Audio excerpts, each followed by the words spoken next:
মুহাম্মদ সাল্লাল্লাহু আলাইহি সাল্লাম বলেন আমার উম্মত জেনাকে হালাল মনে করবে। মুহাম্মদ সাল্লাল্লাহু আলাইহি সাল্লাম বলেন আমার উম্মত জেনাকে হালাল মনে করবে। দুঃখজনক কথা, আমরা জেনাকে হালাল মনে করবে, এত বড় পাপকে। জি, আমির রাদিয়াল্লাহু তাআলা আনহু বলেন রাসূল সাল্লাল্লাহু আলাইহি সাল্লাম বলেছেন লা ইয়াকুনান্না ফি উম্মতি আকওয়াম ইস্তাহিলুনাল হিরা ওয়াল হারিরা ওয়াল খামরা ওয়াল মাযিব।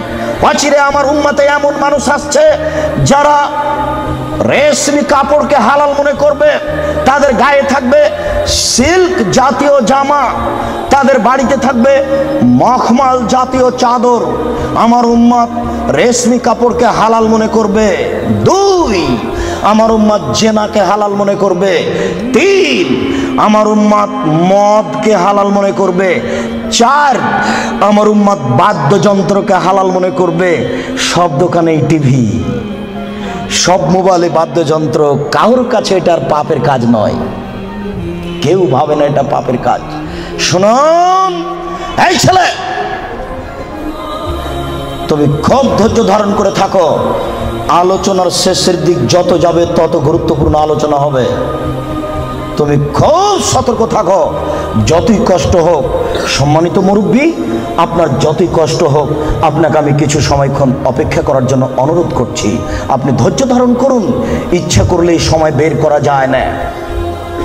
মুআয ইবনে জাবাল রাদিয়াল্লাহু তাআলা আনহু বলেন রাসূল সাল্লাল্লাহু আলাইহি সাল্লাম বলেছেন নেতৃত্ব শুরু হয়েছে নবী দিয়ে, দয়া দিয়ে, তারপরে নেতৃত্ব হবে খলিফা দিয়ে, দয়া দিয়ে, তারপরে নেতৃত্ব হবে জোরজার মুল্লুক তার, তারপর নেতৃত্ব হবে নেতা, হবেই হবে, সে যে কোনো মূল্যে তাকে হওয়াই লাগবে, যে কোনো মূল্যে। এই শ্রেণীর মানুষদের 5টা পাপের কাজ আছে। 1, ইস্তাহিলুনাল হারিরা, এরা রেশমি কাপড়কে হালাল মনে করবে। 2, অল ফুরুজা, এরা জেনাকে হালাল মনে করবে। এই বোকা ছেলে, তোমার নেতাকে তুমি চিনো, আর জেনার লাইন লেগে আছে, তুমি দেখো তদন্ত করে। আল্লাহ নবী বলেছেন আমি অনুবাদক। এসব সমাজের নেতারা জেনাকে হালাল মনে করবে। 3, মদকে হালাল মনে করবে। 4, দিনেরা ধনী হয়ে যাবে, ধনী হওয়ার জন্য যে কোনো সাহায্য পাবে। সম্মানিত উপস্থিতি, এই ছেলে থামো, ওই দিক থেকে কোনো মানুষকে এদিকে আসতে দিও না, চলাচল বন্ধ। ওই দিক থেকে কাউকে এদিকে আসতে দিবেন না, আপনি ধৈর্য ধারণ করুন। এই ছেলে, ওই কোণাতে কাউকে এদিকে ঢুকতে দিও না। তার মানে যে যাচ্ছে, যতটা মানুষের গায়ে হাত লাগবে বা ধাক্কা লাগবে, সে আমার কথা বুঝতে পারবে না, সে বেখেয়াল হয়ে যাবে। অতএব তুমি সোচ্চার হও, তোমরা দায়িত্ব পালন করো। আজকে তোমরা বক্তব্য শোনো না, আজকে জনগণকে সহযোগিতা করো। আবু হুরায়রা রাদিয়াল্লাহু তাআলা আনহু বলেন এতাহারাজুনা তাহারুজাল হিমারে, গাধা যেমন গাভীর সাথে মিলে লজ্জা বুঝে না, ষাঁড় যেমন গাভীর সাথে মিলে লজ্জা জানে না, আমার উম্মত খোলা মাঠে জেনা করবে, লজ্জা বুঝবে না। মুসলিম।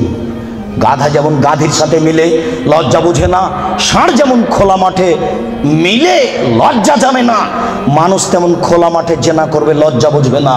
এটা আপনাকে আমি কি দিয়ে বুঝাই, আপনি নিজেই বুঝেন। এই ছেলে, রমনা পার্ক তোমার বাড়ির পাশে, তুমিও সেখানে যাও। ঢাকা বিশ্ববিদ্যালয় তোমার বাড়ির পাশে, তুমি সেখানে যাও। আর ওই কোথায় জিয়াউর রহমান সাহেব মারা গেলেন, হাড়হাড্ডি নিয়ে এসে সংসদ ভবনে পুঁতে দেওয়া হলো।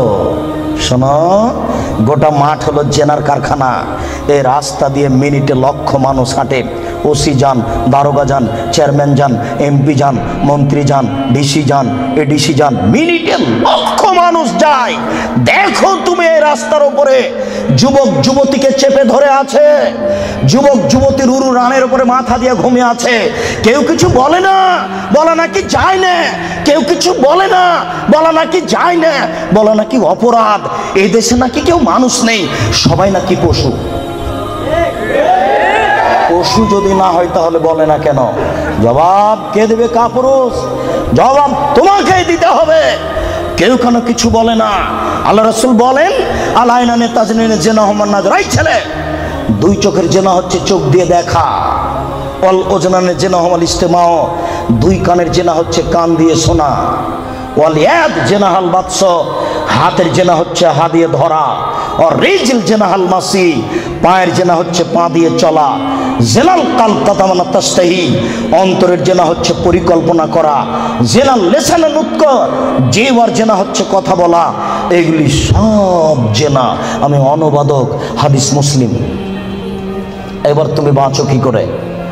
এই ছেলে, তোমার মোবাইলে দিন রাত পতিতালয়ের মেয়ে নাচে, শোনো আল্লাহ রাসূল বলেন ইন্নাল মারাতা ইজাস্তাতারাত, যখন কোনো মহিলা সাজসজ্জা গ্রহণ করে, সাজগোজ করে, দেখো তুমি বিপদে পড়েছ, তোমার বোনও বিপদে পড়েছ। আমি অনুবাদক।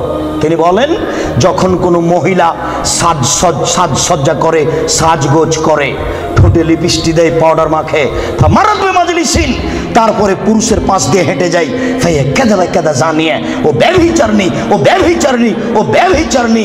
আমি অনুবাদক। 1450 বছর পূর্বে মুহাম্মদ সাল্লাল্লাহু আলাইহি ওয়াসাল্লাম কথা বলেছেন। আমি অনুবাদক, আমার কিছু করার নেই। আর তোমাকে বলেছি, তোমার মনে আছে দুনিয়াতে দুইটা পাপ আছে, মানুষ না করেই পাপী। মনে আছে কি না তোমার? দুনিয়াতে দুইটা পাপ আছে, মানুষ না করেই পাপী। তার একটা পাপ হলো, কেউ যদি কাউকে বলে আসো জুয়া খেলি, খেলেইনি, খালি বলেছে আসো খেলি, তাহলে 10 জন ফকিরকে খাওয়াতে হবে।